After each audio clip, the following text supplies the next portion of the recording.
What's up, everybody? Welcome back to the AM, guys. Welcome back to 5 Minute Rants. I'm your host, Michael Abernathy, and welcome to the show predicated on the journey of life and business. Hey, guys, real quick, would you do me a favor and partner with me to help spread the word and change some lives? If there's somebody that you know that would benefit from listening to this, that this would maybe inspire them to get out and do things or begin moving in the direction that they want to head in life, would you share this with them? I appreciate it, guys, and I appreciate the partnership. Well, today I wanted to talk about risk, and I actually wanted to have a conversation about risk, and here's why. There's a saying, and I've heard this a lot in business, I've heard this a lot in a lot of things: no risk, no reward, right?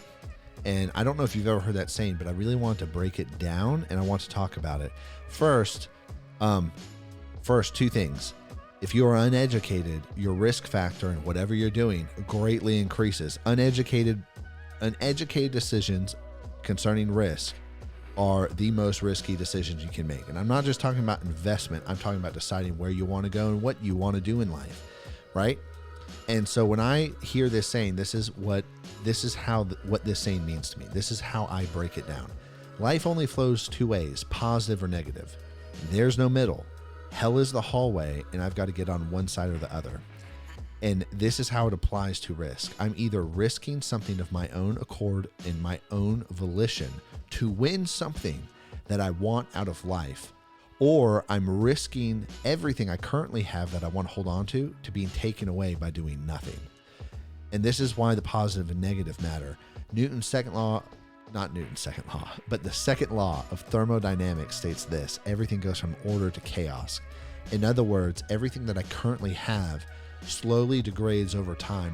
Thus, I don't actually have what I thought I had, because nothing sustains in perfect condition. Cool, I've built a business. If I don't maintain that, I don't continue to grow that, and there's not positive growth, it's slowly but surely degrading and falling away. It's the same thing. It's why massive companies that have been too big to fail, they're not around anymore, or they aren't. Like, look at how the car industry changed over the years. Look at technology. Did you know Google was not the only search engine? It was way later to the game, and it actually took out a lot of big players in the search engine industry. Like, think about that. Why? Risk. Did you know that Blockbuster never thought about Netflix? Think about that. They said Netflix isn't even on our radar. Why? They did not want to look at what the risk was of staying the course and what they had versus the risk of investing in Netflix, buying Netflix, because Netflix offered itself to be bought by Blockbuster, and then risking and taking a risk to see where the industry was going to go.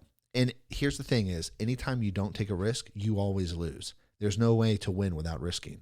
If you want to win at anything in life, you must risk it. In other words, if you want to ask your crush out, guess what you have to do? You have to risk the rejection. And here's the thing, when you don't take risk, you always lose.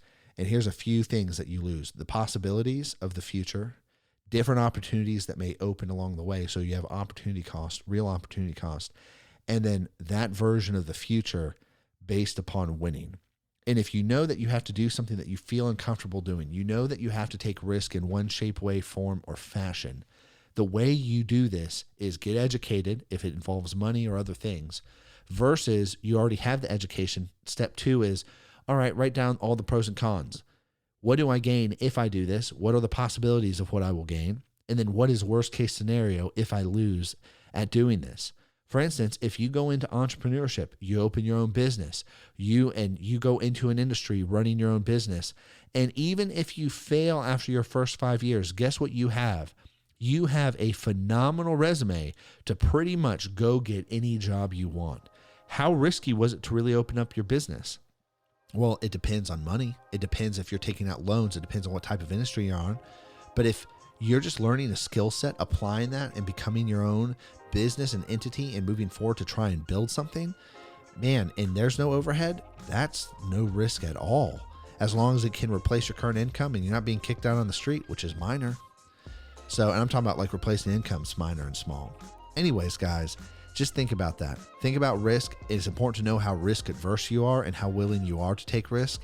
and how quickly you say no to risk without actually analyzing what you're saying no to.